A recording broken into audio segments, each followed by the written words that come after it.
Welcome back. ఇది మన continuation class. ఈరోజు మషీన్స్ డేటా నుండి ఎలా నేర్చుకుంటాయో అనే మన ఎక్స్ప్లోరేషన్ని కంక్లూడ్ చేస్తాము. ఈ ఇన్-డెప్త్ సెషన్ మన మ్యాథమెటికల్ ఫౌండేషన్స్ మరియు లీనియర్ రిగ్రెషన్ యొక్క అప్లికేషన్ మధ్య ఉన్న గ్యాప్ని భర్తీ చేస్తుంది. ఈ లెసన్ భవిష్యత్తులో వచ్చే అన్ని AI మాడ్యూల్స్కి ఒక ప్రీ రిక్విజిట్ కాబట్టి ఈ కోర్ కాన్సెప్ట్స్ని మాస్టర్ చేయడానికి మీ ఫోకస్డ్ పార్టిసిపేషన్ చాలా అవసరం. దీని గురించి ఇంకా బాగా అర్థం చేసుకోవడానికి ఒకసారి గ్రేడియంట్ డెసెంట్ని 3D స్పేస్లో పరిశీలిద్దాం. ఒక కోఆర్డినేట్ సిస్టమ్ని ఊహించుకోండి. అక్కడ W1 X యాక్సిస్ మీద మరియు W0 Y యాక్సిస్ మీద ఉంటాయి. వర్టికల్గా ఉన్న Z యాక్సిస్ మన లాస్ని రిప్రజెంట్ చేస్తుంది. ఇక్కడ మన గోల్ చాలా సింపుల్ కానీ చాలా క్రిటికల్. లాస్ ఎక్కడైతే లోవెస్ట్ పాయింట్లో ఉంటుందో అక్కడ W మరియు W యొక్క స్పెసిఫిక్ కోఆర్డినేట్స్ని మనం కనుగొనాలి. గ్రేడియంట్ డెసెంట్ ప్రాసెస్లో మొదటి స్టెప్ మన పారామీటర్స్ అయిన W1 మరియు W0లను ర్యాండమ్గా ఇనిషియలైజ్ చేయడం. ఈ ఉదాహరణ కోసం మనం W1ని 3 వద్ద మరియు W0ని -2 వద్ద ఇనిషియలైజ్ చేశామని అనుకుందాం. ఈ గ్రాఫ్ని గమనిస్తే మనం W1 యొక్క స్టార్టింగ్ పొజిషన్ని చూడవచ్చు. మనం గ్రేడియంట్ డెసెంట్ అప్డేట్ రూల్ని అప్లై చేసినప్పుడు W1 తన ఇటరేషన్ని మినిమం లాస్ పాయింట్ వైపు ప్రారంభిస్తుంది. అదేవిధంగా W0 తన విలువను అడ్జస్ట్ చేసుకుంటూ గ్లోబల్ మినిమం వైపు స్థిరంగా కదులుతుంది. ఈ విజువల్ డెమాన్స్ట్రేషన్ అల్గోరిథం లాస్ సర్ఫేస్ని ఎలా నావిగేట్ చేస్తుందో అనే ఇంట్యూయిషన్ని మనకు అందిస్తుంది. తర్వాత ఈ మూవ్మెంట్స్ని చేసే ఫార్మల్ మ్యాథమెటికల్ ఈక్వేషన్స్ని మనం డిరైవ్ చేద్దాం. ఇప్పుడు ఈ ఫార్ములాల యొక్క మ్యాథమెటికల్ డెరివేషన్ని చూద్దాం. మొదట 2 డైమెన్షనల్ స్పేస్లో గ్రేడియంట్ డెసెంట్ గురించి మన అవగాహనను ఒకసారి రిఫ్రెష్ చేసుకుందాం. ఇక్కడ అప్డేట్ రూల్ని ఇలా డిఫైన్ చేస్తారు. 1 x new equals x old minus alpha times dy by dx. ఈ ఈక్వేషన్ లో డెరివేటివ్డ్ y by dx అనేది x తో పోల్చితే y లో వచ్చే మార్పుని సూచిస్తుంది. ఇది మనకు స్లోప్ మరియు స్టీపెస్ట్ డిసెంట్ యొక్క డైరెక్షన్ని అందిస్తుంది. ఈ గ్రేడియంట్ని ఉపయోగించి మనం x న్యూని ఐటరేటివ్లీ అప్డేట్ చేస్తాము. కొన్ని వరుస ఇటరేషన్స్ తర్వాత ఫంక్షన్ ఎక్కడైతే తన మినిమం వాల్యూని చేరుకుంటుందో ఆ పాయింట్ వైపు x విలువ కన్వర్జ్ అవుతుంది. లాస్ ఫంక్షన్ని విశ్లేషించిన తర్వాత ఇప్పుడు మనం దానికి సంబంధించిన అప్డేట్ రూల్స్ని సిద్ధం చేసుకోవాలి. మన మోడల్లో 2 ఇండిపెండెంట్ వేరియబుల్స్ ఉన్నాయి కాబట్టి W1 మరియు W0 గ్రేడియంట్ డెసెంట్ ఆల్గారిథంకి 2 విభిన్నమైన అప్డేట్ ఈక్వేషన్స్ అవసరం. మొదట W1కి సంబంధించిన అప్డేట్ని గమనిద్దాం. W1 new equals W1 old minus alpha times ∂L by ∂W1. ఈ ఎక్స్ప్రెషన్లో ∂L by ∂W1 అనేది W1 కి సంబంధించి లాస్ ఫంక్షన్ యొక్క పార్షల్ డెరివేటివ్ని సూచిస్తుంది. మనం మల్టీ వేరియబుల్ స్పేస్లో పనిచేస్తున్నాం కాబట్టి మనం ఈ పార్షల్ డెరివేటివ్ ∂L by ∂W1ని ఉపయోగించి W1 వల్ల లాస్ ఎలా మారుతుందో కొలుస్తాము. అదే సమయంలో W0ని కాన్స్టెంట్గా ఉంచుతాము. పార్షియల్ డెరివేటివ్స్ గురించి ఈ వివరణ మన క్రితం క్లాస్లోనే చెప్పుకున్నాము. ఇదే సూత్రం W0 యొక్క అప్డేట్ ఈక్వేషన్ని డెరైవ్ చేయడానికి కూడా వర్తిస్తుంది. మన ఫైనల్ ఈక్వేషన్స్ని ఒకసారి చూడండి.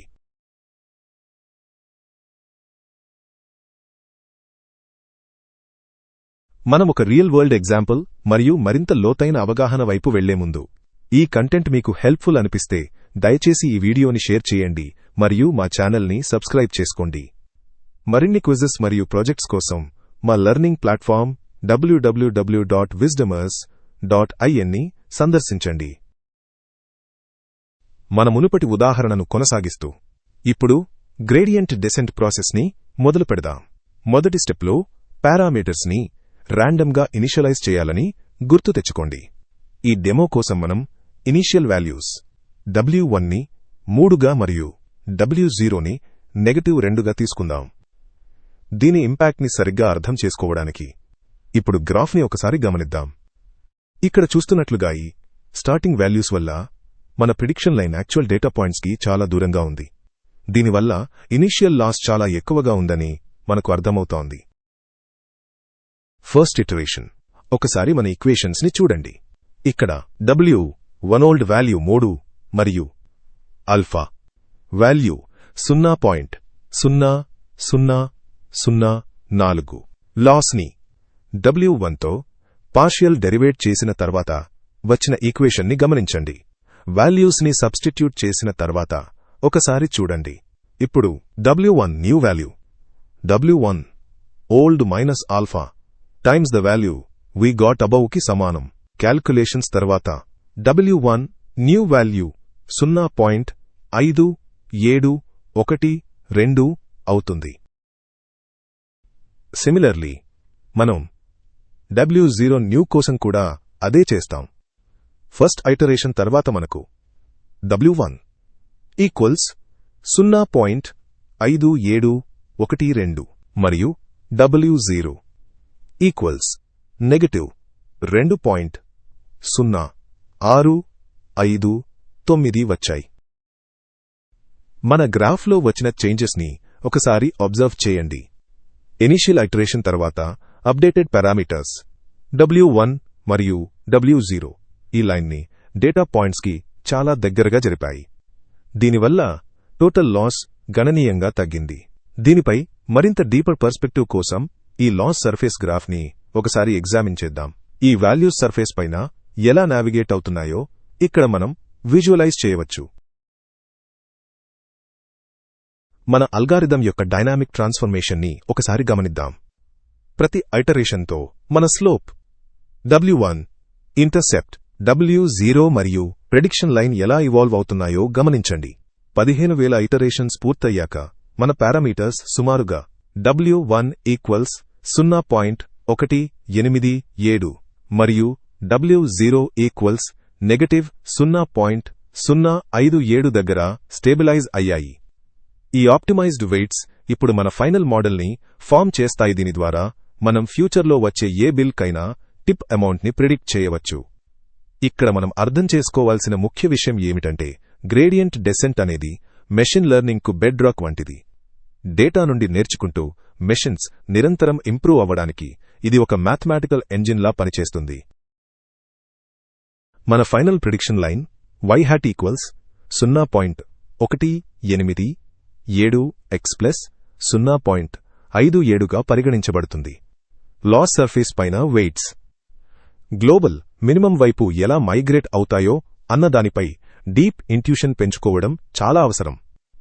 అంతే ముఖ్యం, ఈ పారామీటర్ అప్డేట్స్ ఫిజికల్గా లైన్ను డేటా పాయింట్స్ కి ఎలా అలైన్ చేస్తాయో గమనించడం. ఆప్టిమైజేషన్ ఆఫ్ వెయిట్స్ మరియు ఫిట్టింగ్ లైన్ అనే ఈ ట్విన్ కాన్సెప్ట్స్ ఆర్టిఫిషియల్ ఇంటెలిజెన్స్ రంగాన్ని అర్థం చేసుకోవడానికి పునాది లాంటివి. కింద ఉన్న కామెంట్స్లో మీ ఇన్సైట్స్ మరియు లెర్నింగ్ ఎక్స్పీరియన్స్ ని మాతో షేర్ చేసుకోమని కోరుతున్నాము. మీ ఫీడ్బ్యాక్ మాకు ఎంతో వాల్యుయబుల్.